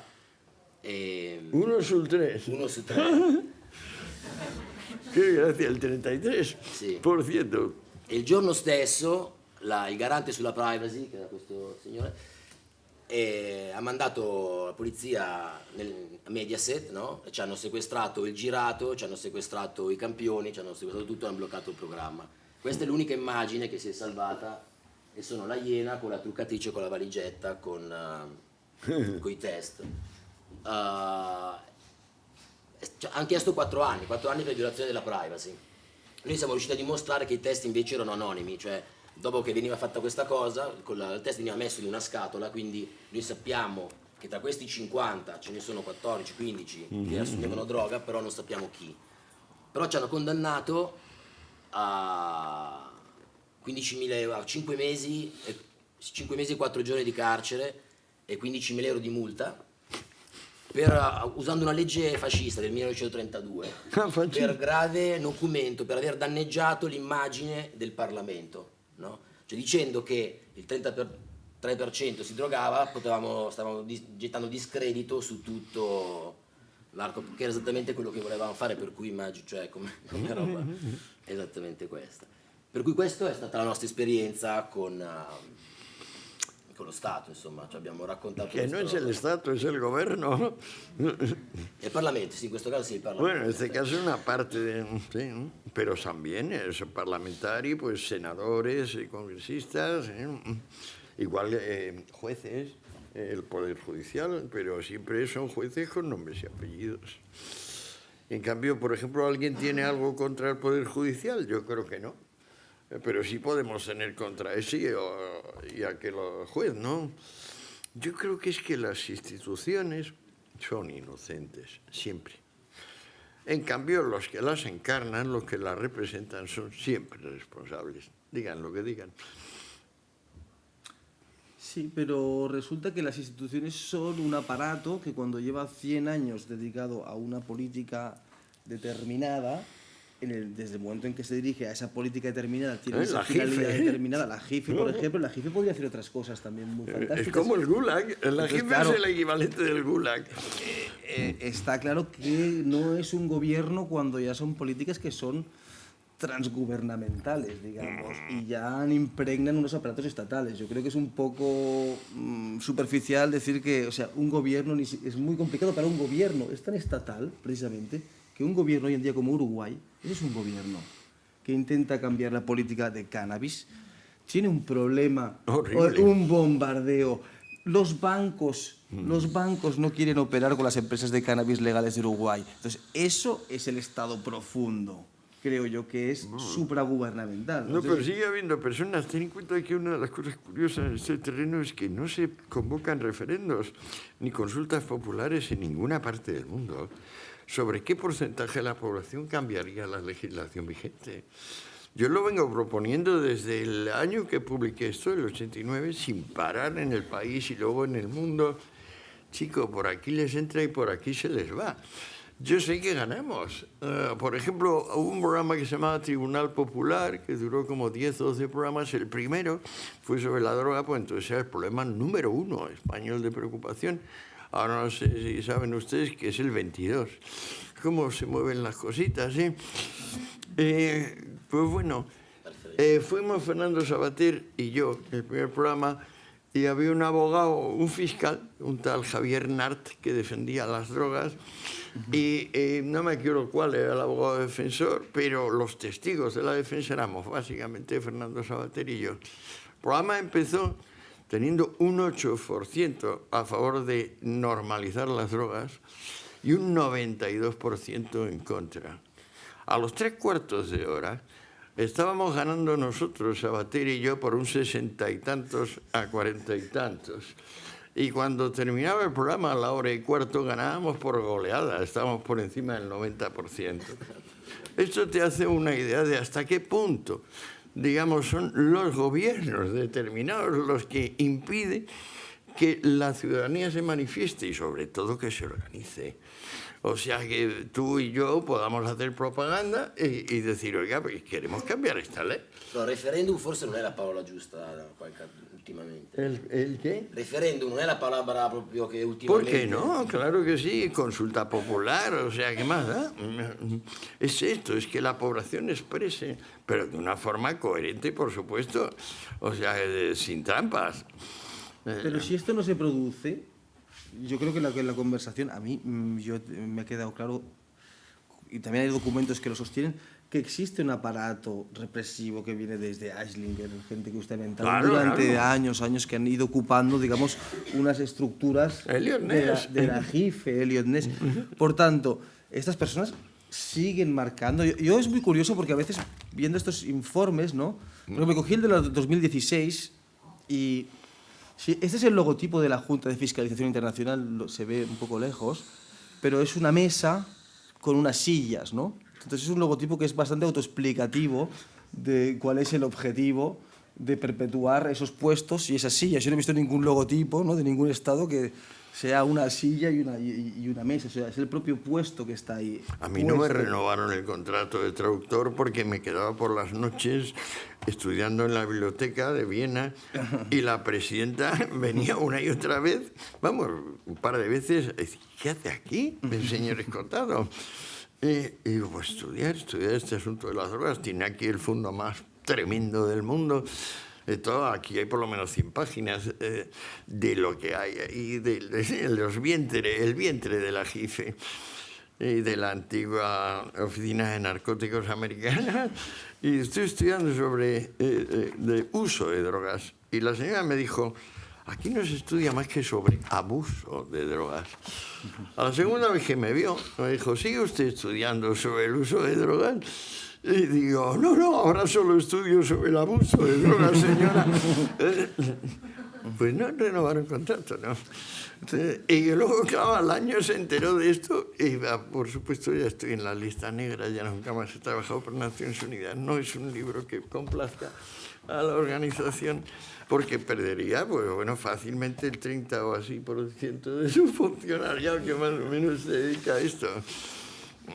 Y lo curioso, pues también cuando estudias también estos temas y elementos, pues también mirando los informes de la agencia esta me di cuenta de que son los únicos informes donde se estampa, atención, prohibición, ¿no? O sea, que me refiero que tienen una querencia, ¿no? Como los toros, a la prohibición, que hasta los lleva a las portadas de los informes. Yo creo que resulta chocante. Atención, prohibición. Respétese la siguiente prohibición. No publicar ni difundir el presente documento antes de las 9 horas del martes 24 de febrero de 1998. Claro, poner esto en las portadas no suele ser... No sé, yo no lo he visto en ningún otro órgano. Parece una peli de Buñuel o así. Bueno, ese es el del 98, pero bueno, en el 2016 también, prohibición, respétese la siguiente prohibición.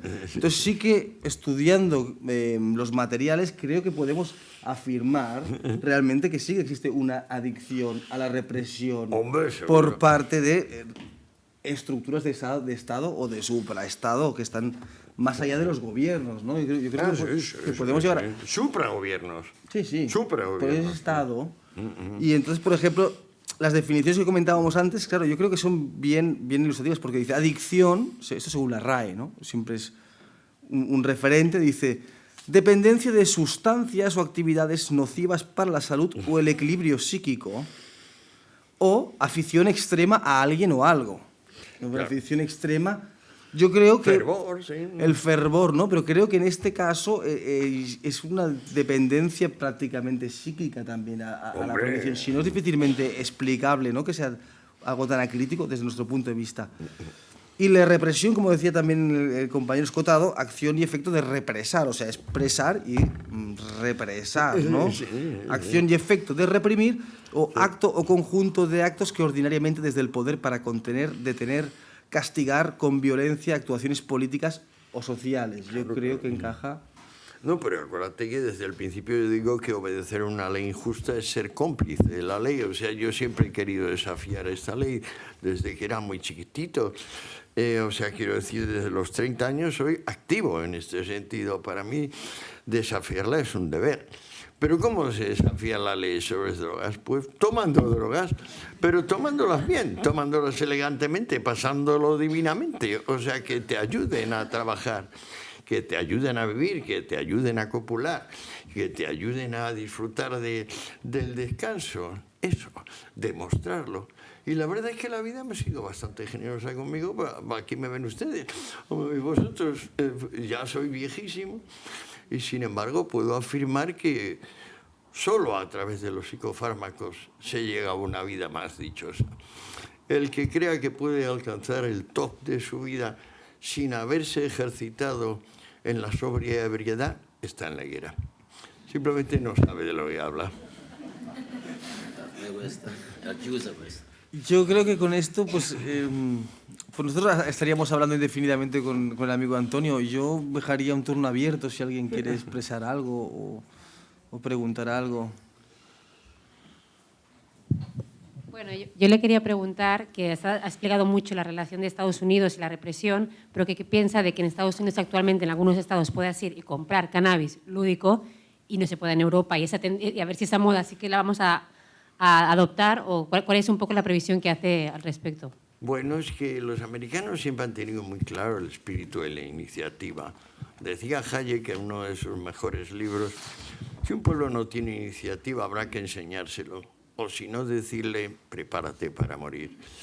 Porque, y más en el mundo moderno, en el mundo competitivo, si no tienes tú... O sea, si no juegas con blancas en ajedrez o si juegas con negras, no tienes una forma punzante de responder al hecho de que el otro tiene una jugada más que tú, pues no vas a ninguna parte. Los americanos, como ese genio de la iniciativa que tienen, pues les ha hecho iniciar esta cruzada. Pero como los americanos también son la parte del mundo, digamos, más rica, más bonita, más creativa, pues son ellos los que la van a derogar, a mi juicio, y ya lo están haciendo.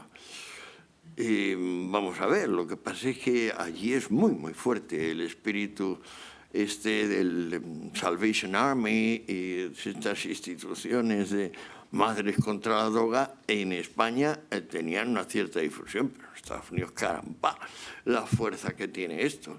O sea, el espíritu puritano allí es mucho más fuerte. Pero por otra parte también el espíritu libertario. Ellos van a cambiarlo, pero la única forma de cambiar el asunto de las drogas es que lo cambiemos uno a uno. Cada una de las personas que esté en contra de eso, que dé testimonio con su vida. Y así se irán a otra parte, donde debían haber estado siempre. Bueno, hola, estimados ponentes, quería agradeceros y también aclarar la definición de adictus, que gracias a la tecnología tenemos la etimología, y es el participio pasado de adicere, adictus en latín, que significa asignado, esclavo por deudas. Era deudor insolvente quien era atribuido a su acreedor mediante la asignación del juez, algo típico del derecho romano arcaico. Interesantísimo, sí, el griego. Mi pregunta es sobre entonces la adicción, la represión y entonces el factor, la represión permite encubrir una forma de racismo, ¿no? Bueno, de esclavismo, ¿no? O sea, cuando la gran reforma de Solón, allá por el 700, por eso es el legislador de los legisladores, el ateniense Solón, fue derogar la ley que permitía a los padres vender a sus hijos para pagar sus propias deudas de juego, porque si no, tendría que ser vendido él. En tiempos de Solón, por supuesto en Grecia, pero en el 700, Roma prácticamente, 4 bandidos, por aquí y por allá no había nada en Roma, pero en Grecia sí, en Grecia tenía un cierto desarrollo. Lo siento, sabemos el origen de Rómulo. Sabemos el origen de Rómulo y Remo, sí, y que por cierto eran fratricidas. Sí, pero bueno, el caso es que los griegos y los fenicios y los persas sí tenían la institución de que si no pagabas deudas de juego, o pagabas con tu esclavitud, o si no, por ejemplo, en derecho romano arcaico, si tenías 5 acreedores, pues bueno, el magistrado te ponía en manos de los 5 acreedores que, en función de la cantidad de lo que les debías, se quedaban con la parte proporcional de tu cuerpo. O sea, este con un brazo, el otro con las 2 piernas, el otro con parte principal del tronco. O sea, se troceaba al acreedor. Pero claro, lo grave es que la prisión por deudas se mantuvo hasta bien entrado el siglo XX en algunos países, pero era deudas en general o deudas en particular. Lo que causó el gran problema en la antigüedad es que eran deudas de juego. Entonces sí que era muy fuerte pensar en que tú podías dar a un hijo o 2 o a una hija como esclavo para pagar una deuda de juego. Porque claro, es que es la frivolidad, y con esa frivolidad que has tenido resulta que le has hundido la vida a 1, 2, 3 hijos propios. Esto fue una salvajada indescriptible, o sea, no hay palabra para esta salvajada. Pero sobre todo no hay palabra para describir al legislador que promulga esa ley y a los magistrados que la aplican. Una vez más, no es la institución el problema es el contenido real. O sea, que de repente una criaturita que tiene 5 o 6 años dice, no, ya no eres persona. Ahora es un esclavo porque papá ayer perdió al póker. Tiene narices la cosa. Pues eso pasaba.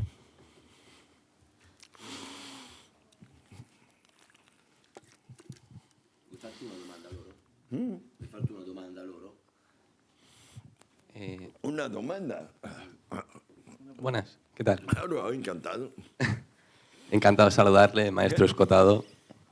Usted ha dicho que el Estado no es bueno ni es malo, pero sí que es verdad que habría que discernir cuáles son los límites del Estado. De hecho, yo creo que usted, cuando habla de las drogas, no da legitimidad al Estado para decir lo que nosotros podemos hacer, piel para adentro, ¿no? Y hasta qué punto el Estado es más que una suma, o cómo los grupos son más que una suma de los individuos que lo componen. Complejidad. Otras leyes, otros principios gobiernan las complejidades. Sí. Y en esta legitimidad, ¿dónde vería usted que reside la legitimidad última del Estado? ¿Hasta dónde puede llegar el Estado? Violencia. El titular de la violencia legítima, empecé diciendo. Alguien tiene que serlo. Ahí es donde veo yo, digamos, la raíz de legitimación. Pero antes también expliqué que cuando las sociedades civiles realmente se civilizan, porque hay muchas sociedades bárbaras, o sea, que en realidad son sociedades militares, como los espartanos, sociedades clericales o sociedades clericales militares. Cuando la sociedad realmente se hace civil, las profesiones alcanzan la dignidad que antes tenían los caudillos, los soldados, los carceleros, los obispos, los clérigos. Cuando se civilizan, las sociedades se dan cuenta de que tienen que poner un límite al egoísmo individual, a los intereses particulares, que pueden ser no ya de un individuo determinado, sino de grupos sociales. Por ejemplo, lo que siempre se llama oligarquía o aristocracia, es lo mismo. Entonces, ese límite es el surgimiento de la institución estatal. Que, bueno, el único problema que tienen los humanos con el Estado es conseguir que lo gobiernen, lo gestionen personas dignas, en vez de canallas y monstruos, como por ejemplo ha sucedido sistemáticamente en el siglo XX, cuando de repente cundió la idea del Mesías y todo el mundo encontraba a su Mesías. O sea, desde José Antonio Primo de Rivera a Mussolini, a Lenin, a Pol Pot, a Stalin, fue un siglo de conductores mesiánicos. El Mesías es una variante del chivo expiatorio. Pero igual que el chivo expiatorio hunde sus orígenes en la noche de los tiempos, el Mesías no existe antes de las guerras civiles del periodo teocrático de Israel, hacia el siglo 100, hacia el año 100 a.C., y sobre todo no existe hasta que no lo formulan los profetas, el Deutero, Isaías y Daniel, y poco después, 60 años después, empiezan a venir Mesías, Jesús, 3 más, entre otros Bar Kokhba, el gran general mesiánico de la segunda y tremenda guerra de Israel con Roma, donde, bueno, mueren prácticamente 1 millón de judíos. Entonces, en el siglo XX, los gobernantes, los que asumen el Estado, tienen un carácter mesiánico. Afortunadamente en el 21 ya no pasa eso. Ya desde la Segunda Guerra Mundial, digamos, los mesías no son tan bienvenidos. El último mesías que tuvo cierto nombre y retiene fue Fidel Castro. Pero ahora ya no van a tener apoyo, me parece a mí. ¿Por qué?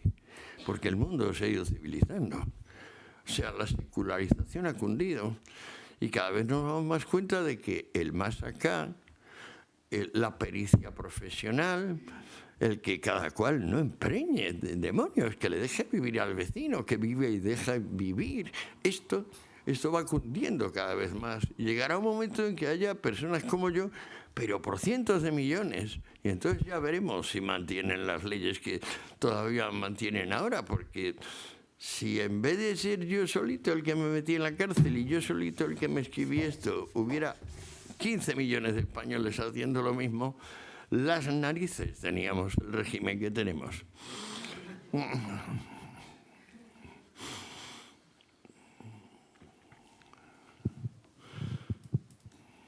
¿Cuál es su sustancia favorita? Los opiáceos. Me parecen los fármacos mejores. Lo que pasa es que no tiene sentido más que para la tercera edad, otra vez en uso crónico, y por supuesto desde que eres niño, para recuperar traumatismos. O sea, cuando tienes una herida, un gran golpe, lo que sea, tu cuerpo lo que necesita es restaurarse. Para restaurarse tú tienes que tener un alivio del dolor y poder dormir. Y cuando no estás durmiendo, pues un semisueño donde el cuerpo está operando en restauración. No hemos descubierto nunca nada ni remotamente parecido como capacidad para recuperar el traumatismo que los opiáceos. Nada ni parecido. De modo que, como bendición, pues claro, ahí está. Ya lo decía Hipócrates, ya lo decía Galeno, los creadores de la medicina científica, el médico de Isabel I en Inglaterra, famosísimo Sydenham, decía, esta es la piedra filosofal de la ciencia. Sydenham fue el que descubrió el láudano, es unas diluciones de opio en vino de Málaga. El láudano de Sydenham era 1/10, o sea, 10 partes de vino de Málaga y una parte de opio. He contestado a tu pregunta, ¿no? Por otra parte, cuando eres joven es necesario abrirse horizontes, es necesario no quedarse estrechamente, no ser un paleta, no quedarse con el pelo de la dehesa, que dice el refrán, y para eso hay fármacos inocuos en el sentido físico, aunque muy peligrosos, porque un mal viaje de eso te puede llevar a tirarte por la ventana o a pegarte una hostia en coche, que son los de la familia visionaria, o sea, los honguitos, la LSD, sus parientes, que muchas veces tienen toxicidad cero, lo cual es un milagro, porque todas las drogas ya en fármaco está, o sea, remedio, veneno. Pues no son veneno, mira tú. Ahora, eso sí, si como cojas un mal viaje, te puedes suicidar. O sea, intentas saltar fuera de ti, como no hay manera, pues la única forma de saltar fuera es matarte. De modo que en ese sentido conservan toxicidad también, pero es una toxicidad del alma. O sea, te estás jugando el alma. Eso es lo que tiene que tener en cuenta la gente joven cuando toma visionarios. O sea, que se están exponiendo a ver unas partes de sí mismos que algunos tienen el coraje de verlas y otros no. Y cuando de repente digamos, lo característico de todas las drogas es que se nos ve el plumero. Mientras que sin drogas no se nos ve el plumero. Lo dice de Quincy en las confesiones de un comedor de opio. Dice, las personas van todas disfrazadas hasta que no están borrachas. Y es cierto. Ahora, claro, hay personas con mal vino, con muy mal vino, y con vino malísimo. Es decir, que van y matan cada vez que beben de verdad. Bueno, así es la vida. No se le puede echar la culpa al vino, eso, evidentemente, porque echaríamos la culpa a los coches de que haya accidentes y a los aviones de que se caigan. Menudo disparate. Yo creo que antes de que por alguna razón a mí la cárcel y desafiar estas leyes que me parecen injustas, por alguna razón en España no cundía claramente la idea de que las drogas, bueno, en general todo tipo de objetos de materia orgánica e inorgánica, son inocentes y por tanto neutros. Y en cambio las personas, ni una sola es distinta de lo contrario de neutral, parcial. Todos somos parciales. Y el que no lo sepa, pues tonto que le vamos a hacer. O sea, como esos que se mueren antes de saber que hablaban en prosa. Bueno, pues hay unos cuantos.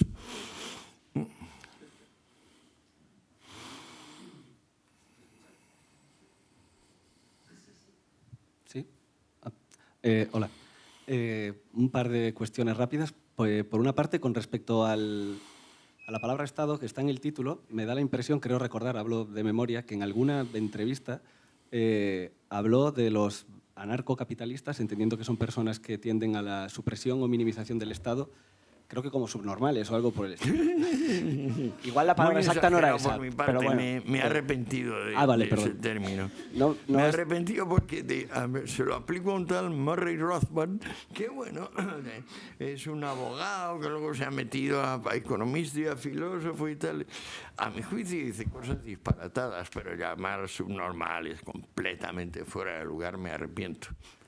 Más allá del vocablo, lo que me interesaría es saber si podría perfilar un poco más cuál es su actitud hasta en este lugar, porque veo que ha estado diferenciando mucho el estado del gobierno, y me parece que usted es favorable en cierta medida al Estado más que las No, personas. es que no puedo ser ni favorable ni desfavorable. Soy favorable a esta mesa. No, hombre, es demasiado elemental eso. De acuerdo. En cualquier caso, si hay cualquier otra cosa que pueda aportar, se lo agradecería. Y luego dos pequeñas cuñas más. Una tiene que ver con el puritanismo en Estados Unidos. No sé si cree que puede haber alguna relación entre el puritanismo y el protestantismo como vehículo, digamos, británico hacia Estados Unidos. Y por otra parte, con respecto a cierta narrativa que está muy instaurada y que aquí he visto esta noche bastante, que tiene que ver con cuál es el problema con el prohibicionismo como régimen que tiene 100 años, etcétera. A mí me parece que en su libro, La historia general de las drogas, hay una hipótesis, una tesis de fondo fuerte con respecto al cristianismo. Si no me equivoco, yo creo que llega a decir que es San Pablo el iniciador de la prohibición, con la mortificación de la carne y, digamos, con la actitud en contra del cuerpo y una actitud con respecto a la deidad. A lo mejor lo estoy forzando un poco, no lo recuerdo muy bien tampoco.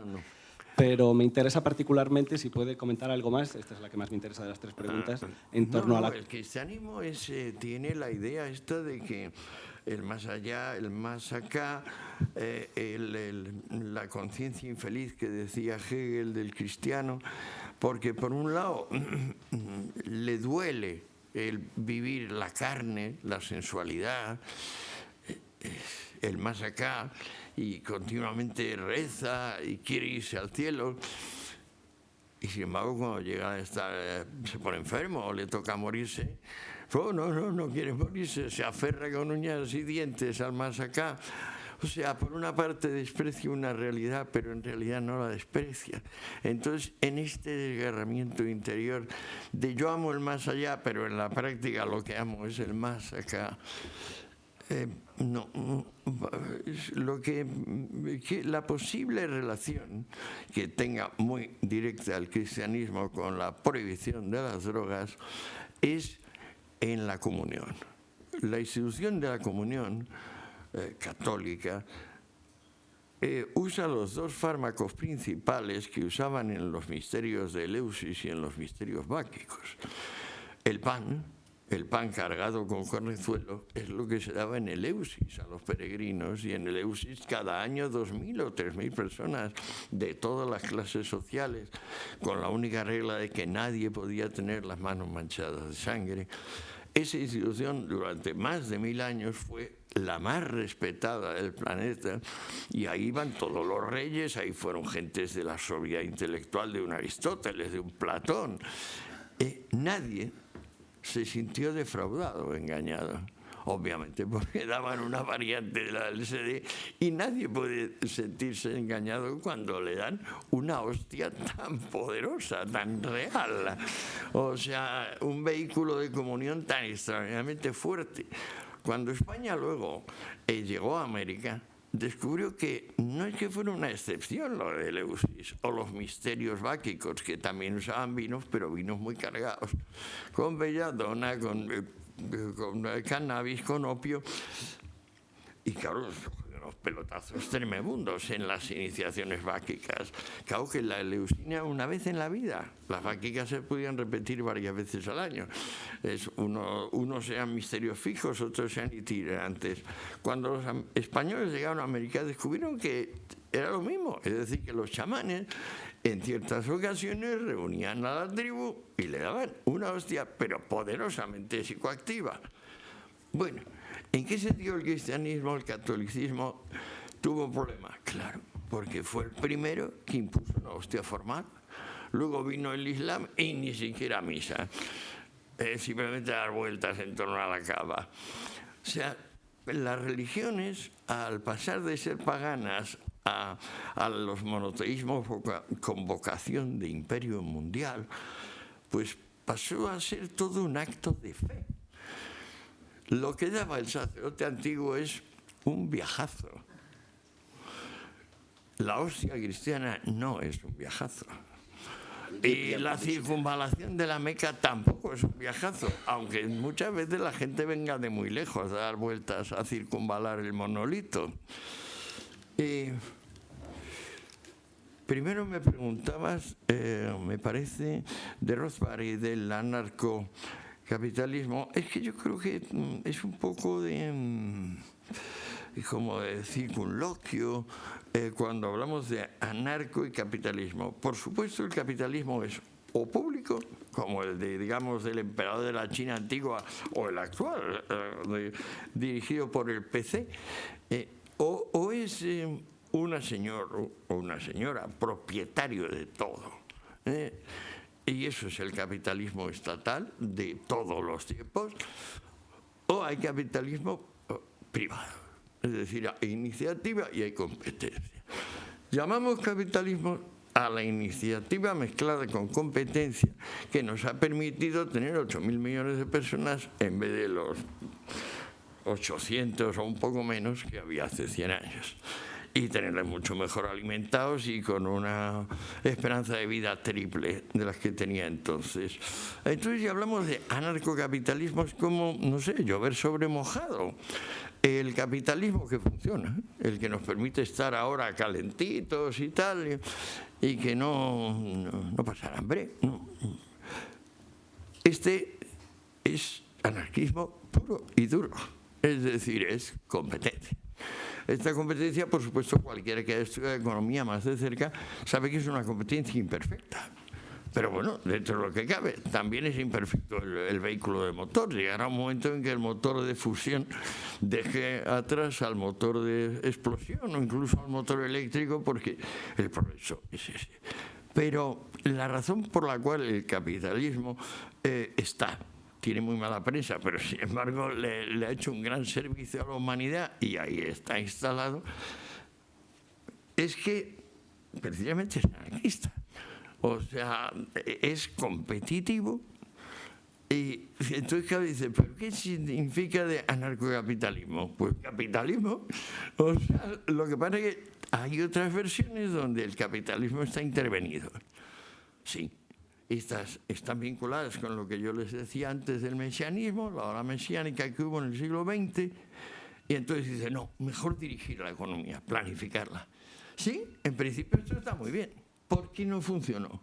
Pues porque en la práctica, si tú no planificas, es decir, si dejas el laissez-faire, no completamente, pero en gran medida, si lo dejas, están funcionando, por ejemplo, 100 millones de personas, están cambiándose cosas sin parar, desde la mañana a la noche, 100 millones.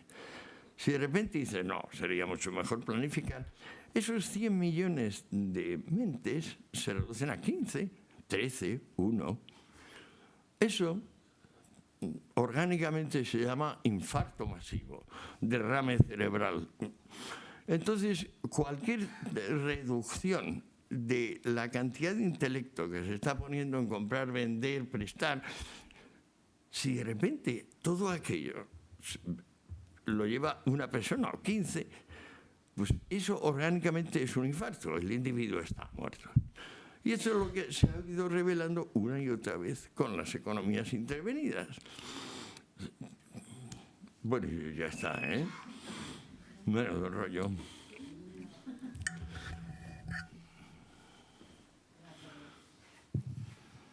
Hablando de legalización, alguna de las... legalización no. Legalización. Alguna de las causas por las cuales la legalización de algunas sustancias es una tarea muy complicada, puede ser porque alteraría de algún modo el equilibrio geopolítico mundial. Es decir, Colombia, Perú, con la legalización de la marihuana, ¿pasarían a ser unas potencias económicas mundiales? No, muchacho, es que no se puede legalizar las drogas. Ya sería la locura sobre la locura. Lo que hay que hacer es derogar la prohibición. O sea, ha habido un experimento. Prohibir. Bueno, pues no salió. Tenemos el ejemplo además de la ley seca, clarísimo. La gente, pues cuando Roosevelt legalizó en el 37, en el 36 y el 35 la prensa, por ejemplo el New York Times, publicaba enormes anuncios de, oh, si vuelve el alcohol la gente se volverá loca, se multiplicará por 20. ¿Cuánto hubo de aumento de consumo? Un 5%. O sea, no, el personal que lleva todo esto o está mal de la cabeza o es pura hipocresía. O sea, no hay que legalizar las drogas, hay que derogar la prohibición. Y a mí que no me digan que yo soy un legalizador porque me pongo de los nervios. O sea, entonces, claro, ahora legalizamos la pintura también. Sí, legalizamos la fornicación. Fantástico, fantástico. Hola. Buenas, yo te quería preguntar, antes has mencionado unos datos bastante duros sobre el uso y el mal uso que se está dando en Estados Unidos con los fármacos de opiáceos. 20 millones, dice. 20 millones. Y son unos datos espeluznantes. Y yo he intentado comprender cómo se da esa situación, siendo que son fármacos que se obtienen en una farmacia.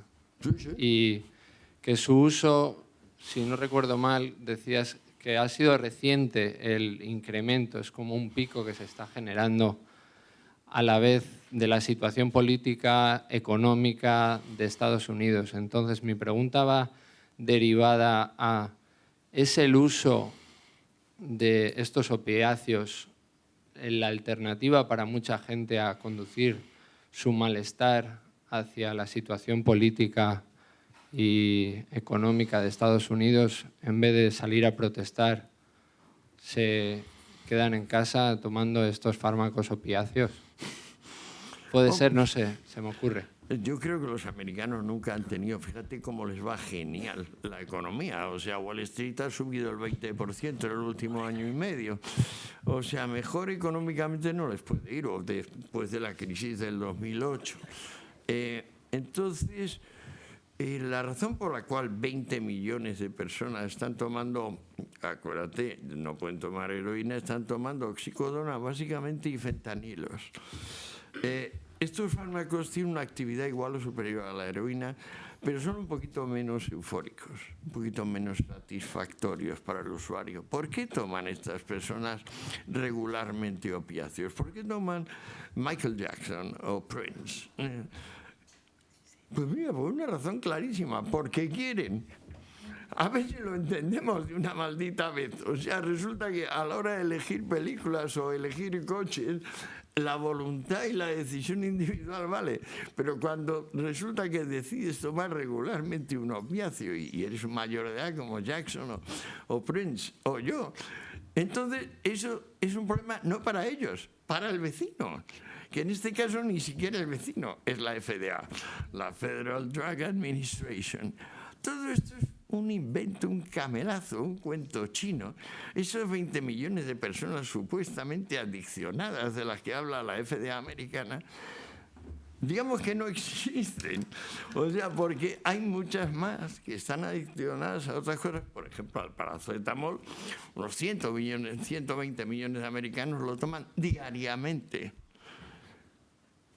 ¿Cuál es el margen de seguridad del fentanilo? Pues 1 a 70. Antes os conté el margen del paracetamol. 1 a 3,5. Es el más bajo del mundo. Y sin embargo es el fármaco más consumido del mundo. ¿Por qué tienen los americanos 20 millones de personas tomando oxicodona y fentanilo? Pues porque las compañías encargadas de fabricarlo han hecho una campaña extraordinaria contra médicos, farmacéuticos e incluso estatalmente, de manera que han podido meter eso como fármacos que no tienen un alto potencial de abuso. Claro que los tienen, pero como este es un mundo todo de hipocresía, de cuento chino, alfabetismo vestido de ciencia, pues bueno, ahí está. Tú ahora vas y le propones al Ministerio Español de Sanidad que vas a demostrar que tomando hongos psilocibes siempre se producen patricidios o matricidios y te van a dar 1 millón de euros. Vele a proponer cualquier investigación ecuánime. No habrá uno. O sea, esta es una materia donde, por eso antes hablábamos de la consulta popular. Aquí hay un desfase tremebundo entre lo que se impone y la parte del público que realmente la apoya. Y yo te digo que esa parte bien puede ser el 20-30%, que son las personas aterradas ante sí mismas. Es decir, las personas que no quieren que se difundan fármacos porque si ellos los toman, como me decía el Risto Mejide, porque grabé una entrevista con Mejide hace unos días, si yo no tomo ninguna droga, pues sé que soy un loco perdido. Y entonces yo no puedo tomarla. Ahora, eso sí, yo no soy prohibicionista, dice Mejide, porque es un hombre sensato. La razón de que estén prohibidas las drogas ahora Es el miedo de las personas a sí mismas. Es pensar que si están más disponibles, es una tentación en la que van a caer ellos. Lo que pasa es que la proyectan, igual que la magia proyectiva. Dice, no, mi hijo no va a morir el hijo del vecino y hago polvos de la madre celestina y desplazo el mal de un lado a otro. Yo creo que puede haber un 20% o un 25% de la humanidad que tiene justificadas razones para que no se le vea el plumero, porque tiene un plumero muy feo. Y este es el verdadero estado de cosas favorable a la prohibición. Pero sí creo que el 80% restante, sobre todo si habla Sabater, una persona tan elocuente como Sabater, gana cualquier tipo de elección, local, municipal, nacional e internacional. Entonces, ¿sugieres que la gente que muere o se suicida por sobredosis es porque quieren? Porque quieren. Básicamente, hombre, puede haber sobredosis accidentales, pero entonces es de drogas ilegales. O sea, es que hay gente que compra algo creyendo que es heroína de la calidad tal y encima son bastante locos para en vez de snifarla o tomarla por boca, pincharla y se muere. Sí. En estos casos el incremento es el uso de los fármacos opiáceos. Claro.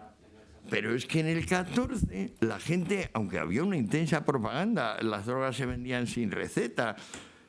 Lo que pasa es que todavía no se había medicalizado la sociedad, una sociedad clerical más que una sociedad médica, como la actual, terapéutica. Toda la gente relacionaba todo lo que fuera una grajea, una píldora, una cápsula. Digo, bueno, pero esto solo pasa cuando te pones malo. Y entonces la gente no le gustaban las cosas de la farmacia, no iba a la farmacia, solo iba cuando se ponía malo. El mundo ha cambiado enormemente en 100 años en ese sentido. Ahora lo que tenemos es una sociedad médica, terapéutica, donde los señores de bata blanca ocupan el lugar de aquellos señores de sotana negra, en todos sentidos.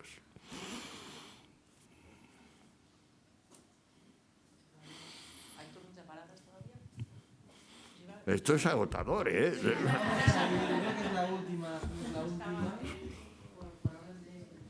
Creo yo, si no os molesta, ¿no? Porque si no... Sí. Hola, buenas. Me gustaría saber cómo compatibilizas la crítica a la represión y al prohibicionismo que ejercen los gobiernos sin cuestionarte o sin tratar o incluso, como haces, defendiendo de forma vehemente los intereses económicos que se nutren y se alimentan de este prohibicionismo, que creo que no se pueden negar. O sea, rollo de la estructura económica que seguro que te suena de una u otra forma. Hombre, empezamos diciendo que el crimen organizado se inventa con la ley seca, ¿no? ¿O no te acuerdas? Sí, pero más allá, no solo el crimen organizado, sino el crimen cómo se organiza de forma estatal o de forma estructurada en los gobiernos.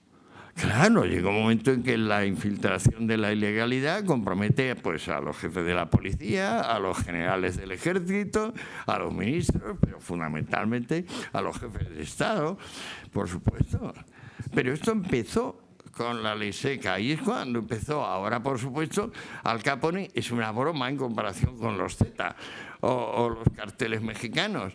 En México están muriendo 40.000 personas al año y con la ley seca están muriendo 40. O sea, esa es la proporción. Hemos subido aproximadamente 10.000 veces. Pero es que cada vez que se hace un disparate por ley de Murphy, sale mal.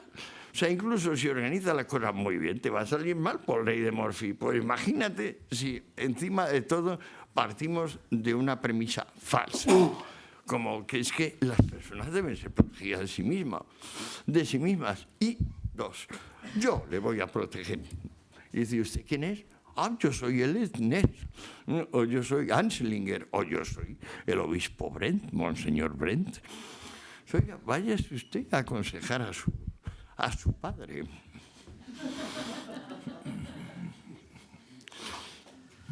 Vale, vámonos.